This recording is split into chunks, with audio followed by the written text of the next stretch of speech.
ಯಲ್ಲಿ ಲೋಕೇಶ್ವರ ಸ್ವಾಮೀಜಿ ಬಂಧನ ಪ್ರಕರಣಕ್ಕೆ ಸಂಬಂಧಪಟ್ಟಂತೆ ಬೆಳಗಾವಿ ಎಸ್ಪಿ ಡಾಕ್ಟರ್ ಭೀಮಾಶಂಕರ್ ಗುಳೇದವರು ಸುದ್ದಿಗೋಷ್ಠಿ ಕರೆದಿದ್ದಾರೆ. ಮೂಡಲಗಿ ಠಾಣೆಯಲ್ಲಿ ಕಳೆದ ವಾರ ಪೋಕ್ಸೋ ಕೇಸ್ ದಾಖಲಾಗಿತ್ತು. ಕೇಸ್ಗೆ ಸಂಬಂಧಪಟ್ಟಂತೆ ಹಠಯೋಗಿ ಲೋಕೇಶ್ವರ ಸ್ವಾಮಿಯ ಬಂಧನವೂ ಆಗಿದೆ. ಈ ಪ್ರಕರಣಕ್ಕೆ ಸಂಬಂಧಪಟ್ಟಂತೆ ಸುದ್ದಿಗೋಷ್ಠಿ ಕರೆದಿರೋದು ಬೆಳಗಾವಿ ಎಸ್ಪಿ ಡಾಕ್ಟರ್ ಭೀಮಾಶಂಕರ್ ಗುಳೇದವರು.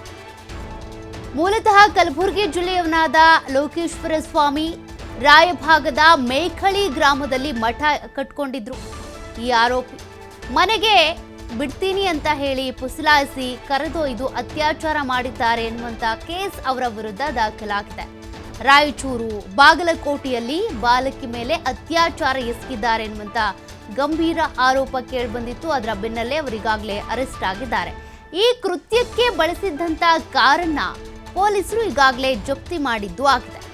ಇನ್ನು ಬೆಳಗಾವಿ ಎಸ್ಪಿ ಡಾಕ್ಟರ್ ಭೀಮಾಶಂಕರ್ ಗುಳೇದವರು ಇದಕ್ಕೆ ಸಂಬಂಧಪಟ್ಟಂತೆ ಸ್ಟೇಟ್ಮೆಂಟ್ ಕೊಟ್ಟಿದ್ದಾರೆ. ಈಗಾಗಲೇ ತನಿಖೆಯೂ ನಡೀತಾ ಇದೆ. ಈ ಒಂದು ಅತ್ಯಾಚಾರಕ್ಕೆ ಕೃತ್ಯಕ್ಕೆ ಎಸಗಿದ್ದಂಥ ಕಾರನ್ನು ಜಪ್ತಿ ಮಾಡಲಾಗಿದೆ. ಬಾಗಲಕೋಟೆ ಲಾಡ್ಜ್ನಲ್ಲಿ ಸ್ವಾಮೀಜಿಯನ್ನ ಅರೆಸ್ಟ್ ಮಾಡಲಾಗಿತ್ತು. ಹಠಯೋಗಿ ಲೋಕೇಶ್ವರ ಸ್ವಾಮಿಯ ಬಂಧನಕ್ಕೆ ಸಂಬಂಧಪಟ್ಟಂತೆ ಜೊತೆಗೆ ಈ ಕೇಸಿಗೆ ಸಂಬಂಧಪಟ್ಟಂತೆ ಇಲ್ಲಿವರೆಗೂ ಕೂಡ ತನಿಖೆ ಎಲ್ಲಿಗೆ ಬಂದಿದೆ, ಏನೇನು ಡೀಟೇಲ್ಸ್ ಸಿಕ್ಕಿದೆ ಅನ್ನೋದರ ಬಗ್ಗೆ ಮಾಹಿತಿ ಕೊಡೋದಕ್ಕೆ ಅಂತ ಎಸ್ಪಿ ಡಾಕ್ಟರ್ ಭೀಮಾಶಂಕರ್ ಗುಳೇದವರು ಸುದ್ದಿಗೋಷ್ಠಿ ಕರೆದಿರೋದು. ಈ ಸಂದರ್ಭದಲ್ಲಿ ಒಂದಷ್ಟು ಮಾಹಿತಿಗಳನ್ನು ಬಿಚ್ಚಿಟ್ಟಿದ್ದಾರೆ. ಈಗಾಗಲೇ 2 ಪ್ರದೇಶದಲ್ಲಿ ಬಾಲಕಿಯ ಮೇಲೆ ಅತ್ಯಾಚಾರ ಆಗಿತ್ತು ಅನ್ನೋದು ಗೊತ್ತಾಗಿದೆ. ಹಾಗಾಗಿ ಪೋಕ್ಸೋ ಕೇಸ್ ದಾಖಲಾದ ನಂತರ ಏನೇನು ಬೆಳವಣಿಗೆಗಳಾಗಿದೆ ಅದ್ರ ಬಗ್ಗೆ ಡೀಟೇಲ್ಸ್ ಕೊಟ್ಟಿದ್ದಾರೆ.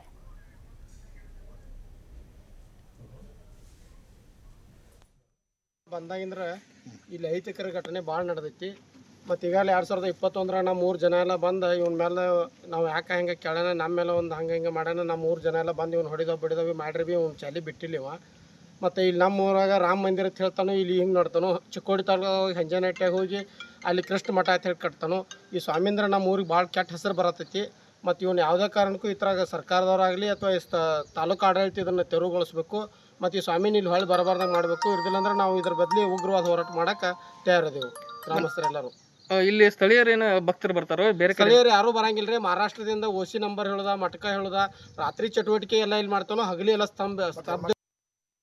ನಮ್ಮ ಮೂಡಲಗಿ ಪೊಲೀಸ್ ಠಾಣೆಯಲ್ಲಿ ಕಳೆದ ವಾರ ಪ್ರಕರಣದ ಸಂಖ್ಯೆ 74-25 ಅಡಿಯಲ್ಲಿ ಇದು ಕಿಡ್ನಾಪಿಂಗ್ ಮತ್ತೆ ಪೋಕ್ಸೋ ಪ್ರಕರಣ ದಾಖಲಾಗಿತ್ತು. ಆ ಪ್ರಕರಣದಲ್ಲಿ ಆಪಾದಿತನಾದಂಥ ಹಠಯೋಗಿ ಲೋಕೇಶ್ವರ್ ಮಹಾಸ್ವಾಮಿ ಅಂತ ತನ್ನನ್ನು ತಾನೇ ಏನು ಕರ್ಕೋತಾ ಇದ್ದ ಸ್ವಾಮೀಜಿ, ಅವನನ್ನು ನಾವು ಈಗಾಗಲೇ ಬಂಧಿಸಿಬಿಟ್ಟು ನ್ಯಾಯಾಂಗ ಬಂಧನಕ್ಕೆ ಒಪ್ಪಿಸಿದ್ದೀವಿ. ಆರೋಪಿತ ಮೂಲತಃ ಗುಲ್ಬರ್ಗಾ ಜಿಲ್ಲೆಯವನಾಗಿದ್ದು ಕಳೆದ ಹಲವಾರು ವರ್ಷಗಳಿಂದ ನಮ್ಮ ಜಿಲ್ಲೆಯ ರಾಯಬಾಗ್ ಹತ್ತಿರ ಇರೋ ಮೇಖಳಿಯಲ್ಲಿ ಸೆಟ್ಲಾಗಿದ್ದು, ಅಲ್ಲಿ ಒಂದು ದೇವಸ್ಥಾನವನ್ನು ಕಟ್ಕೊಂಡು ಆ ಮಠಾಧೀಶನಾಗಿ ತನ್ನನ್ನು ತಾನೇ ಕರ್ಕೋತಾ ಇದ್ದ. ಈ ವ್ಯಕ್ತಿಗೆ ನಮ್ಮ ಭಾಗದಲ್ಲಿ ಹಲವಾರು ಭಕ್ತರಿದ್ದು ಅದರ ದುರುಪಯೋಗವನ್ನು ಇವನು ಪಡ್ಕೊಂಡಿರೋದು ಮೇಲ್ನೋಟಕ್ಕೆ ಕಂಡು ಬರ್ತಾ ಇದೆ. ಆರೋಪಿತನು ನೊಂದ ಬಾಲಕಿಯನ್ನು ದೇವಸ್ಥಾನಕ್ಕೆ ಕರೆದುಕೊಂಡು ಹೋಗ್ತೀನಿ ಅಂತ ಹೇಳಿ, ಮನೆಗೆ ಬಿಡ್ತೀನಿ ಅಂತ ಹೇಳಿ ಪುಸಲಾಯಿಸಿ ಅವಳನ್ನ ತನ್ನ ಕಾರಲ್ಲಿ ಅಪಹರಣ ಮಾಡಿಕೊಂಡು ಕರ್ಕೊಂಡೋಗಿ ರಾಯಚೂರು ಮತ್ತು ಬಾಗಲಕೋಟಲ್ಲಿ ಲಾಡ್ಜ್ನಲ್ಲಿ ನೊಂದ ಬಾಲಕಿಯ ಮೇಲೆ ಅತ್ಯಾಚಾರವೆಸಗಿ ತದನಂತರ ನಮ್ಮ ಜಿಲ್ಲೆಯ ಹೊರವಲ್ಲಿರತಕ್ಕಂಥ ಒಂದು ಊರಲ್ಲಿ ಬಿಟ್ಟು ಹೋಗಿದ್ದರು. ನೊಂದ ಬಾಲಕಿ ಬಂದು ತನ್ನ ಪಾಲಕರಿಗೆ ತಿಳಿಸಿದಾಗ ಪಾಲಕರು ಹೋಗಿ ಬಾಗಲಕೋಟೆಯಲ್ಲಿ ಒಂದು ಪ್ರಕರಣವನ್ನು ದಾಖಲು ಮಾಡ್ತಾರೆ, ಕಿಡ್ನಾಪಿಂಗ್ ಪ್ರಕರಣವನ್ನು.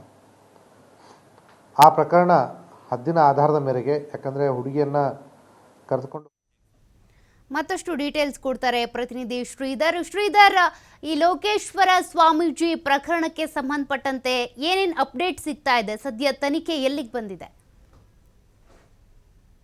ಬೆಳಗಾವಿಯಲ್ಲಿ ಏನು ಲೋಕೇಶ್ವರ ಸ್ವಾಮೀಜಿ ಅರೆಸ್ಟ್ ಪ್ರಕರಣ ಸಂಬಂಧಪಟ್ಟಂತೆ ಈಗ ಬೆಳಗಾವಿ ಎಸ್ಪಿ ಭೀಮಾಶಂಕರ್ ಗುಳಿಗೌಡ ಸುದ್ದಿಗೋಷ್ಠಿ ನಡೆಸಿದ್ದಾರೆ. ಮೂಡಲಗಿ ಪೊಲೀಸ್ ಠಾಣೆಯಲ್ಲಿ ಒಂದು ಕಳೆದ ವಾರ ಅಷ್ಟೇ ಕಿಡ್ನಾಪ್ ಮತ್ತು ಪೋಸ್ಕೋ ಕೇಸ್ ದಾಖಲಾಗಿತ್ತು. ಆ ಕೇಸ್ ನಡಿ ಈಗಾಗಲೇ ಹಠಯೋಗಿ ಲೋಕೇಶ್ವರ್ ಎಂಬಾತ ಸ್ವಾಮೀಜಿಯನ್ನು ಈಗಾಗಲೇ ಬಂಧಿಸಿ ನ್ಯಾಯಿಕ ಬಂಧನಕ್ಕೆ ಒಪ್ಪಿಸಿದ್ದೇವೆ ಅನ್ನೋ ಮಾಹಿತಿ ಕೊಟ್ಟಿದ್ದಾರೆ.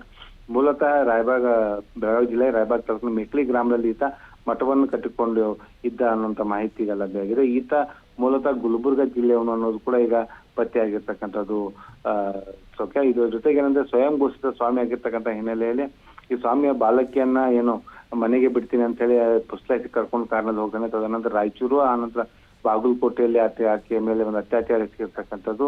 ಈ ಕುರಿತು ಏನು ಆನಂತರ ಮಾಲಿಂಗ್ಪುರ ಬಸ್ ನಿಲ್ದಾಣದಲ್ಲೇ ಒಂದು ಬಾಲಕಿಯನ್ನು ಬಿಟ್ಟು ಹೋದ ಬಳಿಕ ಆ ಒಂದು ಬಾಲಕಿ ಕುಟುಂಬಸ್ಥರಿಗೆ ನಡೆದ ಘಟನೆಯೆಲ್ಲವೂ ಕೂಡ ವಿವರ ಕೊಡ್ತಾಳೆ. ತದನಂತರ ಹೋಗಿ ಏನು ಬಾಗಲಕೋಟೆಯಲ್ಲಿ ಒಂದು ರೇಪ್ ಕೇಸ್ ದಾಖಲಿಸ್ತಾರೆ. ತದನಂತರ 0 ಪ್ರಕರಣವನ್ನು ದಾಖಲಿಸಿಕೊಂಡಂತ ಬಾಗಲಕೋಟೆ ಪೊಲೀಸರು ಆ ಒಂದು ಪ್ರಕರಣವನ್ನ ಏನು ಮೂಡಲಗಿ ಪೊಲೀಸ್ ಠಾಣೆಗೆ ವರ್ಗಾವಣೆ ಮಾಡ್ತಾರೆ. ಯಾಕಂದ್ರೆ ಬಾಲಕಿಯನ್ನ ಮೂಡಲಗಿ ಪೊಲೀಸ್ ಠಾಣೆ ವ್ಯಾಪ್ತಿಯಿಂದ ಕರ್ಕೊಂಡು ಹೋಗಿರ್ತಕ್ಕಂಥ ಹಿನ್ನೆಲೆಯಲ್ಲಿ ಆ ಪ್ರಕರಣ ಬಾಗಲಕೋಟೆಯಿಂದ ಒಂದು ಮೂಡಲಗಿಗೆ ವರ್ಗಾವಣೆ ಆಗುತ್ತೆ.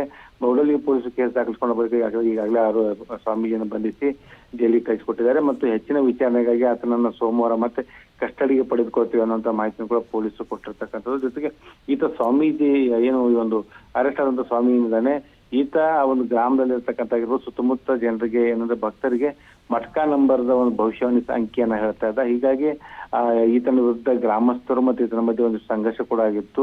ಕೆಲ ವರ್ಷಗಳ ಹಿಂದೆ ಅಷ್ಟೇ ಗ್ರಾಮಸ್ಥರು ಕೆಲವರ ವಿರುದ್ಧ ಈತ ದೂರು ಕೂಡ ಕೊಟ್ಟಿರ್ತಕ್ಕಂಥದ್ದು. ಸದ್ಯ ಈಗ ಒಂದು ರೇಪ್ ಕೇಸ್ನಲ್ಲಿ ಈಗ ಅರೆಸ್ಟ್ ಆಗಿ ಏನು ಈಗ ಜೈಲಿಗೆ ಹೋಗಿರ್ತಕ್ಕಂಥದ್ದು. Okay, thank you Sridhar.